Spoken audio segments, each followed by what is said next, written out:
प्रधानमंत्री नरेंद्र मोदी चेन्नई पहुंचे तो वहां का नजारा कुछ अलग ही दिखा। झमाझम भीड़ थी, लोग प्रधानमंत्री मोदी को सुन रहे थे।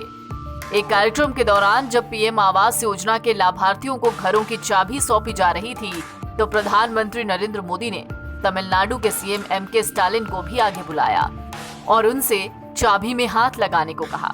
इस दौरान जहां बीजेपी समर्थक मोदी मोदी के नारे लगा रहे थे तो डीएमके के कार्यकर्ता सीएम सीएम बोल रहे थे। दोनों ही नेताओं के चेहरे पर भाव बेहद दोस्ती वाला था। लेकिन इस दौरान बहुत कुछ हुआ। इस दौरान तमिल भाषा को लेकर भी बात हुई और हिंदी भाषा को लेकर भी।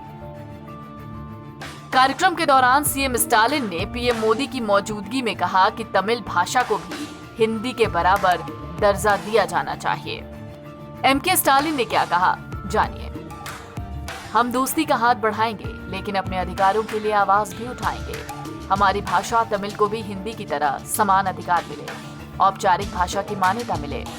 हम पर हिंदी ना थोपी जाए। जिस तरह हिंदी को आधिकारिक भाषा की तरह दर्जा मिल गया है उसी तरह केंद्र में और मद्रास हाईकोर्ट में भी तमिल को आधिकारिक भाषा बनाया जाए।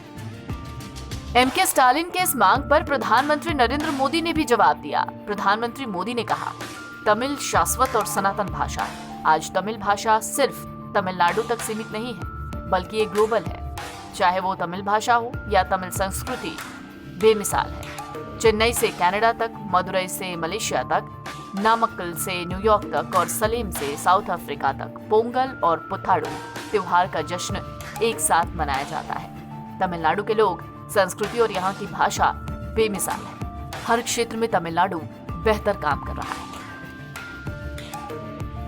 दरअसल तमिलनाडु के लोग हमेशा अपनी क्षेत्रीय भाषा को लेकर संजीदा रहे हैं। इससे पहले भी हिंदी भाषा को लेकर विवाद और विरोध हो चुके हैं। तमिलनाडु में हिंदी को राष्ट्रभाषा बनाने के विरुद्ध जो आंदोलन हुआ था उसको तमिलनाडु का हिंदी भाषा विरोधी आंदोलन जाना जाता है। लेकिन हिंदुस्तान में हिंदी को लेकर ये समझ बनाना मुश्किल है क्योंकि दक्षिण भारत, खासकर तमिलनाडु में हिंदी विरोध की कहानी बहुत पुरानी है। भारत को आजादी मिलने से पहले के वक्त से ये विरोध शुरू हुआ था जो अब तक खत्म भी नहीं हुआ है। तमिलनाडु या दक्षिण भारत में ऐसे कई लोग हैं जो हिंदी और अंग्रेजी दोनों ही भाषाएं नहीं जानते। लेकिन तमिलनाडु में हिंदी को लेकर विवाद क्यों, कब से रहा?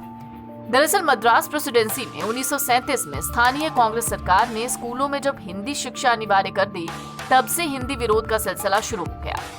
इस तरह के फैसले के पीछे का मकसद ये था कि देश भर में जो क्रांति फैल रही थी उससे पूरा देश जुड़ सके और बटे हुए भारत को एक सूत्र में पिरोया जाए।